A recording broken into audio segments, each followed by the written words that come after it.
రాష్ట్రాన్ని అన్ని విధాలా సర్వనాశనం చేసిన జగన్ రెడ్డి ఏ మొహం పెట్టుకుని జనంలోకి వెళ్తారని రోడ్లు భవనాల శాఖ మంత్రులు బీసీ జనార్దన్ రెడ్డి ప్రశ్నించారు. ఈ మేరకు చిత్తూరు జిల్లా పలమనేరులోని తెలుగుదేశం పార్టీ కార్యాలయంలో శుక్రవారం స్థానిక ఎమ్మెల్యే అమర్నాథ్ రెడ్డితో కలిసి మీడియా సమావేశం నిర్వహించారు. ఈ సందర్భంగా ఆయన మాట్లాడుతూ సంక్షేమం అభివృద్ధి ధ్యేయంగా ప్రజల వద్దకే పాలన అనే నినాదంతో కూటమి ప్రభుత్వం ముందుకెళ్తుందన్నారు.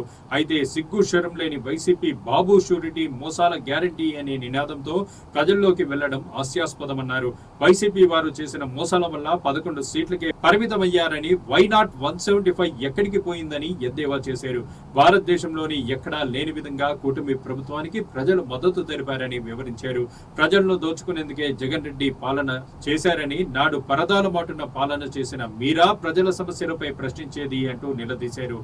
ఐఏఎస్ ఐపీఎస్లతో పాటు మంత్రులను జైలులకు పంపించిన ఘనత జగన్ రెడ్డికే దక్కుతుందని, దోపిడీదారులను, కిరాయి రౌడీలను, గంజాయి బ్యాచులను పరామర్శిస్తారా అని ఈ సందర్భంగా ఆయన విమర్శించారు.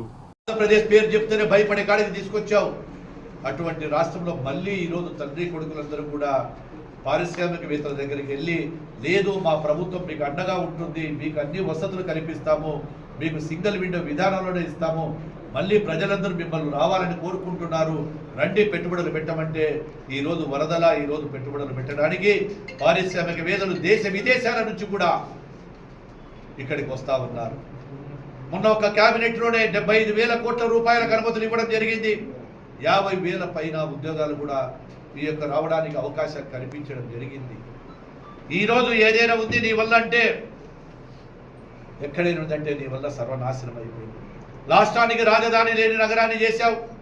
ఎక్కడికైనా ఎల్లుతే ఎక్కడ మీ రాజధాని అంటే పేరు చెప్పుకోలేనటువంటి పరిస్థితి మాది. అటువంటిది ఈరోజు మళ్ళీ భారతదేశం తలెత్తుకునే విధంగా అమరావతి నిర్మాణం సాగుతోంది.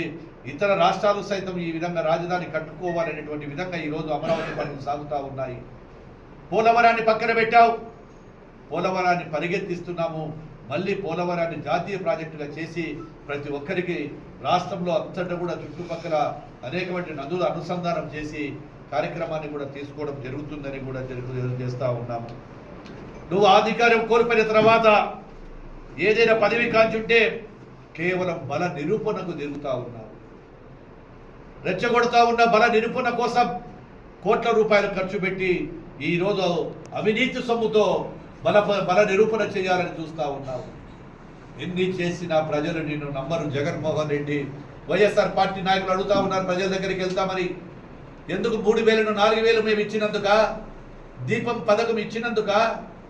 తల్లికి వందనం ఎంతమంది పిల్లలు అడిగితే వారికి ఇచ్చినందుక? రేపు ఆగస్టు 15వ తారీఖున ఉచిత బస్సులు ఇస్తున్నందుక? అన్నదాత సుఖీభవ ప్రజలకు ఇస్తున్నందుక? ఏమని ప్రజల దగ్గరికి వెళ్తావు? మాయమాటలు చెప్పారు, మోసపోయారు ప్రజలు. నువ్వు మళ్ళీ మాయమాటలు చెప్తే నమ్మే పరిస్థితి లేదు.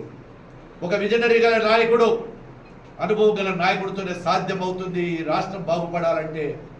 అటు కూటమి ప్రభుత్వం, అటు మోడీ గారి ఆశీస్సులు, ఇటు పవన్ కళ్యాణ్ గారి జతతో రాష్ట్రాన్ని సర్వోన్నతంతో ముఖాభివృద్ధి చేస్తూ ఉన్నాం. పల్లెల్లో యొక్క గ్రామాలలో ఆ రోజు పంచాయతీరాజ్ వ్యవస్థను నిర్వీర్యం చేశావు. ఈరోజు పంచాయతీరాజ్ వ్యవస్థను మళ్ళీ గాడిన పెట్టినటువంటి ప్రభుత్వం. ఇక నాకు సంబంధించినటువంటి వ్యవస్థ అయినటువంటి R&B, గతంలో R&B కాంట్రాక్టర్ అంటే గర్వంగా పైకెత్తుకొని తల తిరిగేవాడు. ఈరోజు R&B పరిస్థితిని మీరు చేసిన పాలన వల్ల కాంట్రాక్టర్లు ఈరోజు తల ఎత్తుకోలేకుండా ఆత్మహత్యలు చేసుకున్నారు. రహదారులు బాగలేక పరిశ్రమలు రాలేదు. ఈరోజు పరిశ్రమలు దాదాపుగా 1,050 కోట్ల రూపాయలతో రోడ్లన్నీ కూడా గుంతలు లేని రహదారుగా మార్చి గర్వంగా మళ్ళీ ప్రజలు తిరిగేటట్టుగా మేము చెప్పుకునే విధంగా R&Bని నిలబెట్టాము. ఈరోజు మళ్ళీ మీరు చేసినటువంటి అప్పులు R&Bని తీసుకునే లోన్లు కట్టలేకపోయారు. మళ్ళీ ఆ లోన్లు కూడా మీరు పోతే సద్వినియోగం చేసుకోకపోతే గత ప్రభుత్వం అప్పుడు కూడా మా ప్రభుత్వం వచ్చిన తర్వాత ఆ కాంట్రాక్టర్లను కాపాడుతూ ఉన్నాము. ఏది ఏమైనా ఈరోజు మళ్ళీ రహదారులు బాగుపడుతున్నాయి. కొత్తగా రేపు మళ్ళీ ఇప్పటికే 4,000 కోట్ల రూపాయలకు కూడా అనుమతులు ఇవ్వడం జరిగింది. మళ్ళీ 2,000 కోట్ల రూపాయలకు అనుమతులు ఇస్తున్నాము. రాష్ట్రంలో ఎక్కడ కూడా రహదారులన్నింటినీ కూడా మళ్ళీ ప్రజల ప్రయోజనం కోసము, అదేవిధంగా వ్యాపారుల కోసము, పరిశ్రమల స్థాపన కోసం కూడా ప్రతి రహదారిని బాగు చేస్తూ ఉన్నాము. నేషనల్ హైవే ఈరోజే స్థానిక శాసనసభ్యుడు అమర్నాథ్ రెడ్డి గారు ఎన్నో చెప్పారు. ఎప్పుడో గత ప్రభుత్వంలో నేను 4-5 సంవత్సరాల కిందట వేసిన రహదారులు తప్ప ఇక్కడ చాలా రహదారులు బాగలేవని చెప్పి పలమనేరు నియోజకవర్గంలో చెప్తుంటే చాలా బాధాకరంగా ఉంది. ఈరోజు నేషనల్ హైవే మా యొక్క సెంట్రల్ మినిస్టర్ గారు సాయంకాలంగా తిరుమలకు వస్తున్నారు. వారితో రేపు విజయవాడలో రివ్యూ చేస్తున్నాము. గౌరవ ముఖ్యమంత్రి గారి సూచనల మేరకు కూడా ఇంకా నేషనల్ హైవేస్ అని కూడా అప్డేట్ చేసి ఈ యొక్క కనెక్టివిటీ ముఖ్యంగా పలమనేరుకు, అటు బెంగళూరుకు, కర్ణాటక, ఇటు తమిళనాడు ప్రభుత్వాలకు కనెక్టివిటీ ఉండేటువంటి నేషనల్ హైవే రోడ్లను కూడా త్వరలోనే కంప్లీట్ చేయబోతున్నాము. అదేవిధంగా రేపు కొత్త రోడ్లు కూడా ఇంకా రాబోతున్నాయి.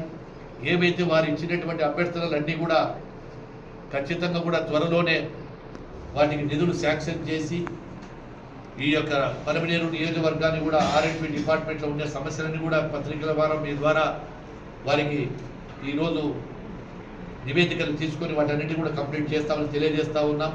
ఏది ఏమైనా మళ్ళీ ఈ జగన్మోహన్ రెడ్డి గారి ప్రజలు మెచ్చే పరిస్థితిలో లేరు. గత పాపాలను చూశారు. ఈ నాయకులకు ఓటు హక్కే అడిగే కానీ ప్రజల మధ్యన తిరిగేటువంటి హక్కు, ప్రజల దగ్గరికి పోయేటువంటి హక్కు కోల్పోయిన నాయకులు ఇక ప్రజలు ఎప్పటికీ నమ్మరని చెప్పి తెలియజేస్తూ ఈ కార్యక్రమానికి వచ్చినటువంటి మీ అందరికీ మరొకసారి ధన్యవాదాలు తెలియజేస్తూ మీ దగ్గర సెలవు